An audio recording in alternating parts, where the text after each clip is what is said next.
the Johnson Wax Program.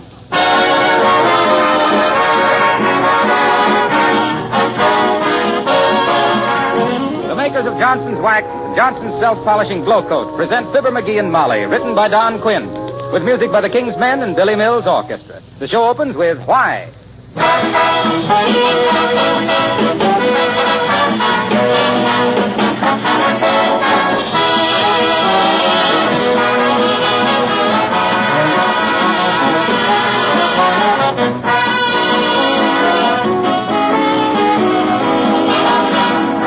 Let me ask you this question.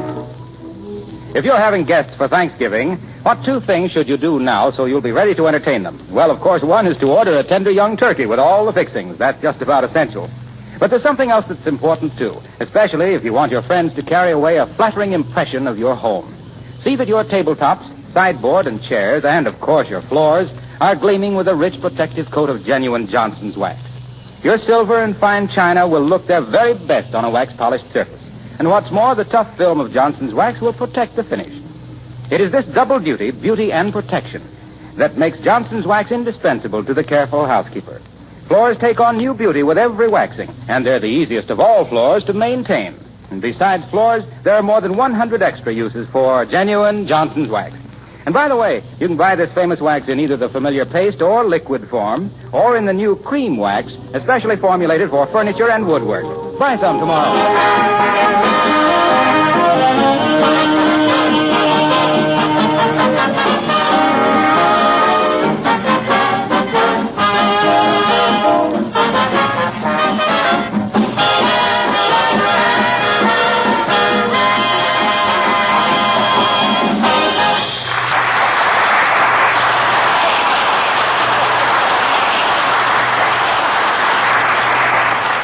Well, there's nothing more aggravating than to know that your husband knows something that you don't.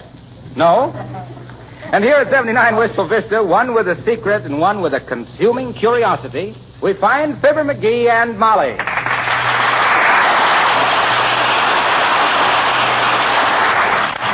Oh, come on, McGee. What is it? I won't tell. Now, listen. Stop playing hard to get. Oh, okay, here. It's a letter from your Uncle Dennis. And when you see him, tell him I ain't in the National Guard and I never have been. Oh, does he think you are? Well, the letter says, Dear Molly and that NG husband of yours.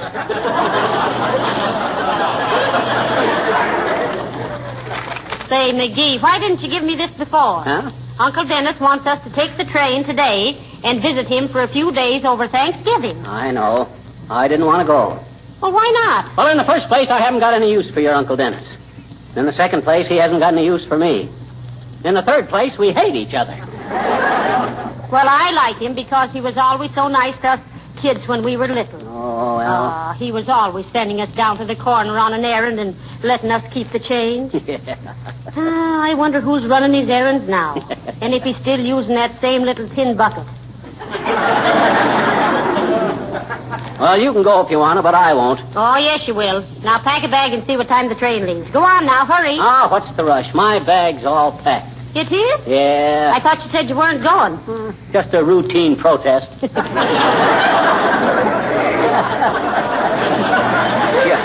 I'm no fool. I knew I couldn't get out of it. Well, then call up and see what time the train leaves. Wait a minute. Maybe he tells us in this letter. He says, you had better leave on the train which pulls out of Wistful Vista at...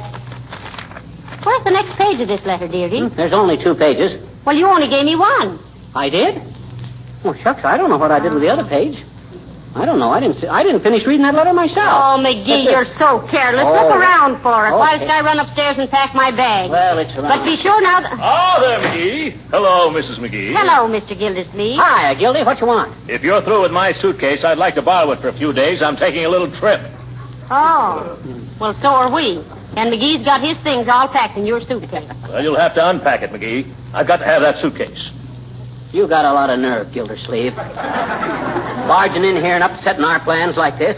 One of these days I'll get a suitcase of my own, and then you'll be sorry.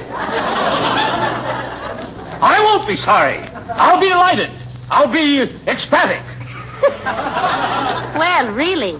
Now you know what to do for Mr. Gildersleeve for Christmas, dearie. Buy yourself a suitcase. Come on, McGee. Unpack that bag. I can't, Gildy. Why not? I've already sent it down to the station. Well, all right. But you don't mind if I use my suitcase sometime, do you, McGee? Why, shucks, no. Not if you don't mind how it looks. I got it pretty well scratched up.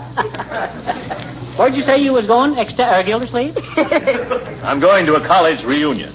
Oh, how nice. Yes. I was Princeton 14, you know. Oh, imagine that, Molly. 14 years at Princeton.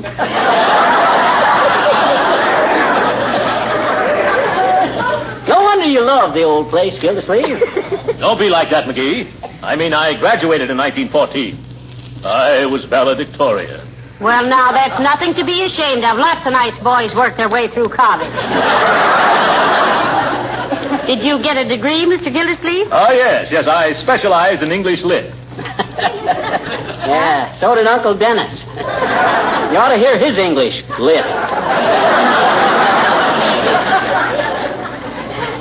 You a sorority man, Gil? Why, of course not. I was a fraternity man. Oh, you couldn't get in a good sorority then, huh? Sororities are for girls. How could I get in? Did you try? Yes, I did. No!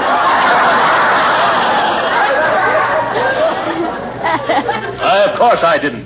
Oh, a woman hater. I am not a woman hater. I love women. Oh, a Don Juan, eh? I am not. Well, make up your mind, Mr. Gildersleeve. Just what are you? Well, I'm a fraternity. I'm a man that... Oh, I don't know what I am. You've got me so confused, McGee. Your education didn't do you much good then. You can't even think logical. By George, I know this much, McGee. Huh? You better give me back my suitcase one of these days, or I'll know the reason why. So will I. I lost it.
Uncle Dennis's, I want you to be nice to him. Ah, the old soak. What do you expect? Well, just because he has one little weakness. Weakness?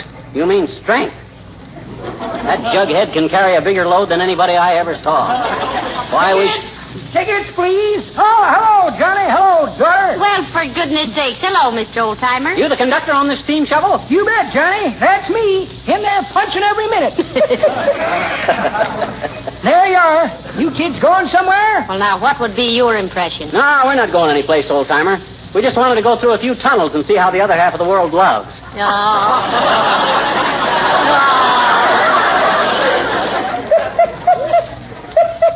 That's pretty good, Johnny. But that ain't the way I heard it. The way I heard it, one feller says to t'other feller, says, I see where they're using dance music to drill football teams with. Yes, I know, says t'other feller. I seen a substitute run up to a referee in last Saturday's game and say, Pardon me, may I cut in? Imagine that, kids. Training football teams to dance music. I can just hear the radio announcer saying, Notre Dame better get busy down there. There's only 2 minuets left to play. I guess that about exhausts the subject. Yeah. And me and you. So long, kids.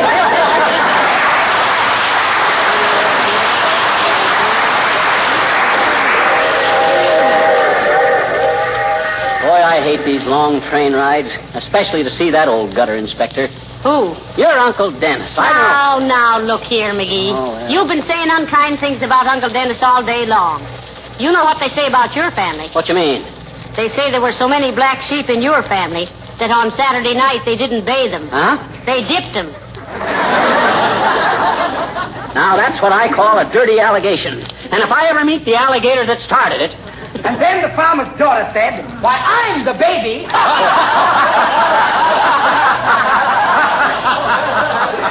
Hey, I thought I heard a familiar laugh across the aisle there. Oh, it's Mr. Wilcox. You, Mr. Wilcox. Well, hello, Molly. Hi, Fibber. What you doing on this train, Harlow? Oh, just riding back and forth. Riding back and forth. Aren't you going anyplace? Nope. At this point, folks, there should be a sound effect of a faint rustling to indicate Johnson wax dealers all over the country pricking up their ears. Well, if you're not going anyplace, Wilcox, why ride on the train? Well, I'll tell you why. For 6 years now, you've had all the funny stuff on this show. Huh? Do I have any jokes? No. Well, my goodness, Mr. Wilcox. All I ever say is what a wonderful product Johnson's self-polishing glow coat is for floors and linoleum. Well, How it beautifies and protects against dampness, dirt, and wear. yes, How it's so easy to use because it shines as it dries with no rubbing or buffing. right. How it saves hours of housework. And so on and so on and so on. Well, so what? It's absolutely true, isn't it? Of course it's true. I mean every word of it. But is it funny? No. It ain't funny, McGee. Well, now, listen, Mr. Wilcox. How on earth will riding on trains help you? Why, I can mix with all the traveling salesmen and learn a lot of funny stories. That's how. Ah. Look, Mr. Wilcox, the stories you'll hear from traveling salesmen will only have one effect on your status with this show. What's that? You'll be traveling, salesman. Oh, all right. Gee whiz. Here I try to improve myself, to make something of myself. And where do I get?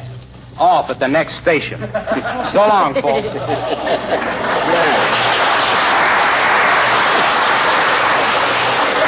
Pull that stuff on this show.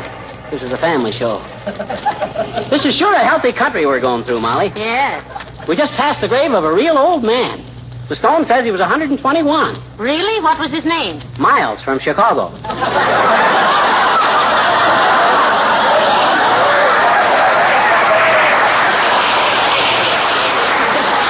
That's a ripe old age. Yeah. It's a ripe old joke, too. I should have given that one to Wilcox. Well, I think I'll go back to smoker and have a cigar. All right, dearie. I'll try and take a little nap.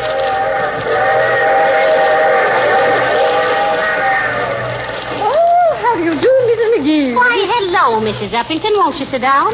Thank you. No, my dear. I'm too excited, really. Oh, what about Mrs. Uppington? Well, now, this is strictly confidential, Mrs. McGee. Yes? Not a word to Miss McGee, you know. All right, I promise. Well, I'm going to a downstate nursery. I'm thinking of adopting a baby. No, not a baby. Yes, a baby. Ah. But remember now, not a word to anyone. Oh, here comes Mr. McGee. I shall be back in a few moments, my dear. Oh, hey, didn't I just see Uppy here? Where's she going? Well, it's confidential, Huh? but she... Oh. Well, she won first prize at the state fair for a patchwork quilt she made, and she's going down to collect the prize. Oh, that's... Oh, back again, Mrs. Uppington? Yes, Oh, how do you do? Oh, hi, Uppy. I'm so excited I had to get a drink of water. Well, I don't blame you, Uppy. So, you finally hit the jackpot, eh?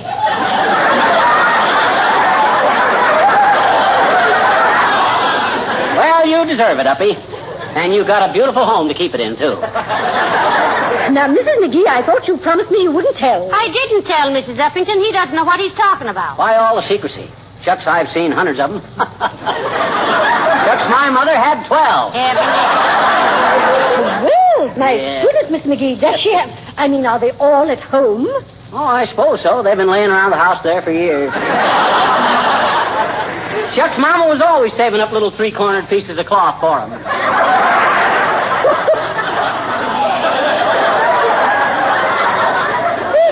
I should imagine so, but 12 of them, my, what a responsibility. Oh, dear. Look, Mrs. Uppington, McGee thinks I think you're silly if you consider them a responsibility.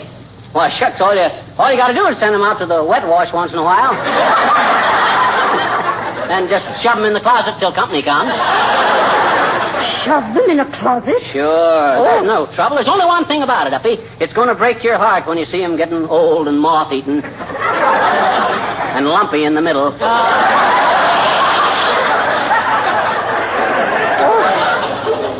Well, of course, Miss McGee, I'm so new at this sort of thing.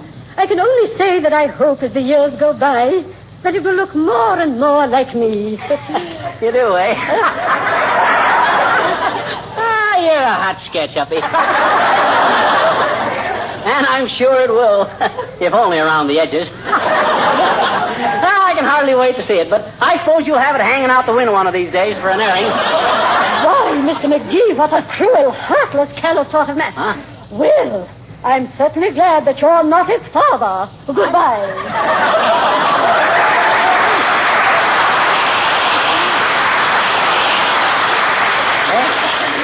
Molly, did you hear what she said? How could anybody be the father of a patchwork quilt? Well, why not? Huh? Robert Fulton was the father of the steamboat.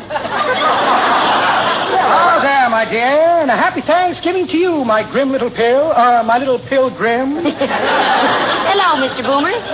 Well, if it ain't the Secretary of the Ulterior, Horatio K. Larceny. What are you up to, my fine feathered jailbird?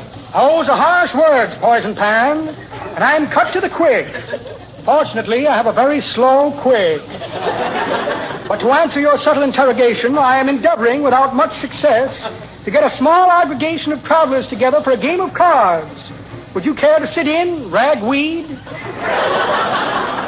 I don't want to play any poker with you, Boomer. And that deck of cards you carry around with you has got 52 jokers in it.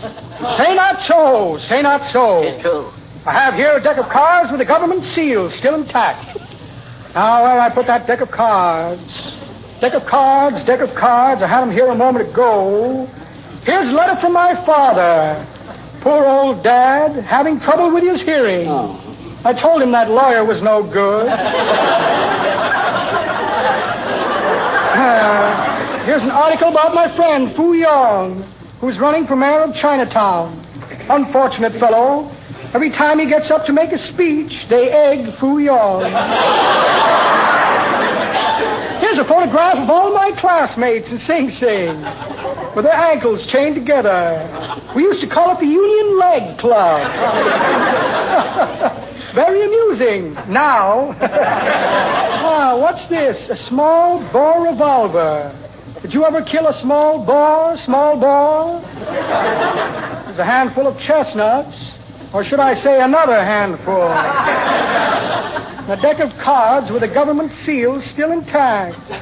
Well, imagine that. No check for a short beer. Must have left it in the club car. Well, good day, my dear, and good day to you, Sheepshank.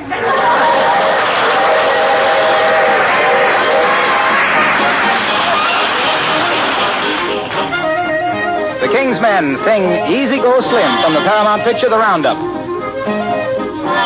1, 2, 3. We had in our outfit a gentle cowhand, as pleasant and kindly and meek as a lamb. When trouble was brewing, it never touched him, and that's why we nicknamed him Easy Go Slim. Now, often I mind on a Saturday night how down at Joe's barroom they'd stir up a fight. But fighting and shooting ain't Easy Go style. He'd answer 'em all with a 10-gallon smile. But once when we went out to round up the strays, it rained without stopping for 41 days, and Slim caught the sniffles, he shivered and froze. Old Easy Go Slim had a cold in his nose. He sniffled and snuffle all over the place. He whooped and he coughed and got blue in the face. He ached in the withers, had pains in his head, but he kept on riding though feeling half dead. Now, one of the hands got a little bit drunk and figured he'd try to test Easy Go Spunk. But as you'll be hearing, he tried the wrong track, for he gave old Slim a big whack on the back. Then,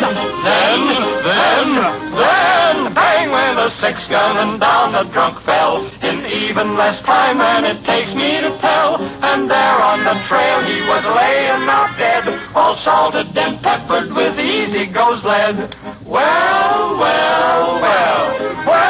that is my story of trouble and pain, of riding for 41 days in the rain. And this is the moral we clearly expose. Don't bother a bad with a cold in his dog.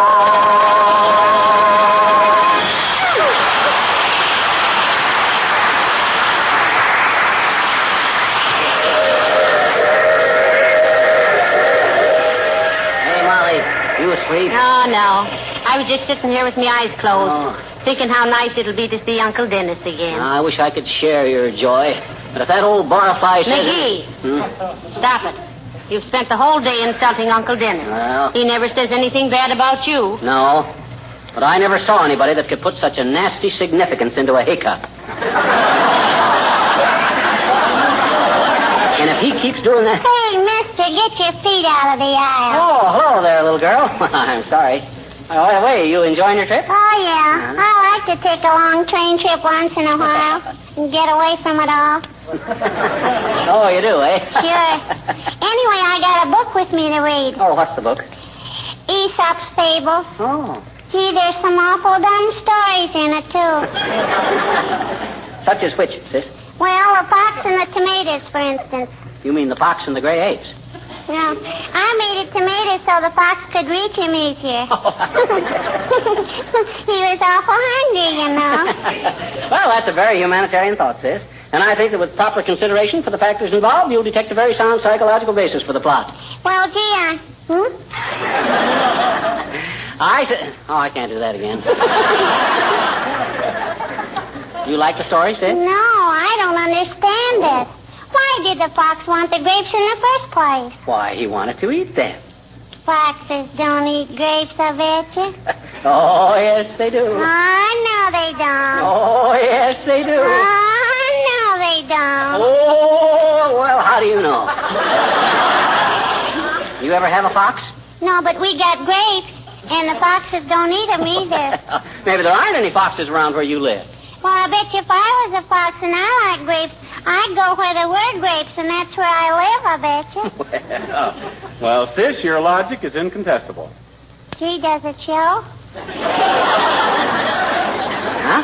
Hmm? Look, have you discovered any other inconsistencies in that ageless epic about the fox and the Steinbeck strawberries? Oh, gee. You talk so fancy, mister. Excuse me, I just asked what else was wrong with the story. Everything the fox said. That's all. Now, in the first place, a fox can't talk, and if he could, he'd fox-trot into a restaurant and order himself a ham on rye, I bet you. With mustard? No, pickle. Here, you can have the old book. I'm going back to my seat and read Superman. So long, mister.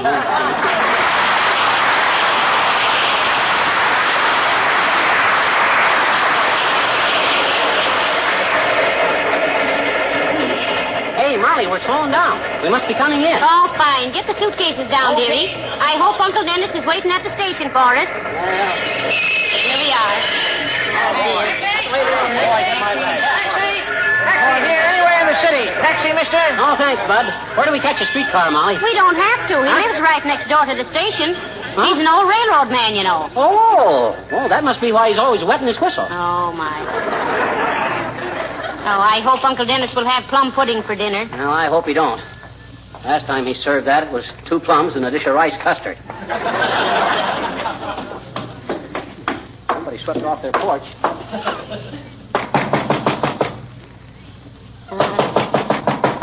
Wonder he couldn't install a doorbell. Cost a few cents a year to run a doorbell. You can get new skin on your knuckles for nothing. I wonder where... Maybe we missed him at the station. I wouldn't miss him at the station or anywhere else. And this is a dirty trick, inviting us down here and then forgetting... Well, as long as we're relatives and are invited, dearie, see if we can get the window open. We should have brung Boomer. Let's see, what can I pry that window open? Oh, here's my pocket comb. Hey, what's this? Oh, look, Molly, here's the other page of Uncle Dennis's letter. I had it in my pocket all the time. Well, give it here. Let me read it whilst you open the window. Okay, now let's see. Maybe there's a basement window open here. McGee, look. What's the matter? Oh, dear. Huh? Listen to this letter you've been carrying all day. Huh? He says, on second thought, I've got a better idea. I'm coming to spend a few days with you. Oh, sure.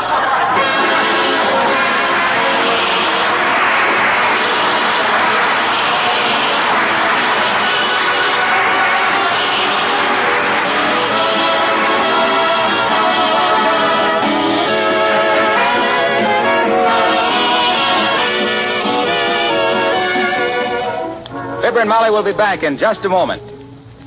And speaking again of Thanksgiving, don't forget that's the day you'll spend quite a lot of time in your kitchen. Let me suggest that you prepare your linoleum floors for that extra activity by giving them a protective coat of Johnson's self-polishing glow coat. Then you won't have to worry about the extra wear. And you'll be proud of their appearance if your guests come out for a first peek at the turkey. Glow coat preserves the colors of linoleum, keeps them fresh and bright, and actually makes linoleum last much longer. Glow coat is remarkably easy to use because it's self-polishing, requires no rubbing or buffing. Simply apply and let dry. And in 20 minutes, your floor shines with a beautiful polish, easy to keep clean. Try Johnson's self-polishing glow coat once, and you'll always use it.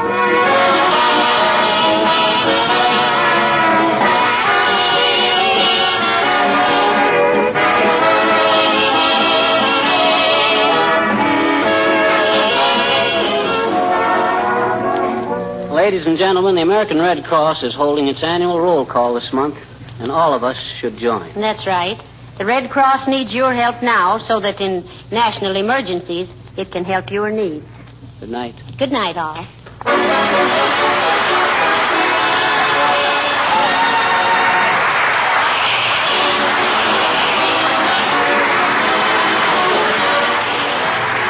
This is Harlow Wilcox, speaking for the makers of Johnson's Wax and Johnson's Self-Polishing Glow Coat, inviting you all to be with us again next Tuesday night. Good night. Makes a hard job easy. That's what many thousands of car owners are saying about Car New, Johnson's sensational new auto polish. Why is Car New sensational? Because it both cleans and wax polishes your car in one easy operation in half the time these jobs used to take. And the cost of Johnson's Car New is very low. Try it yourself. Get your car ready for winter by giving it a Car New beauty treatment. And you'll say with the other car owners, your car looks like new when you use Car New. This is the National Broadcasting Company.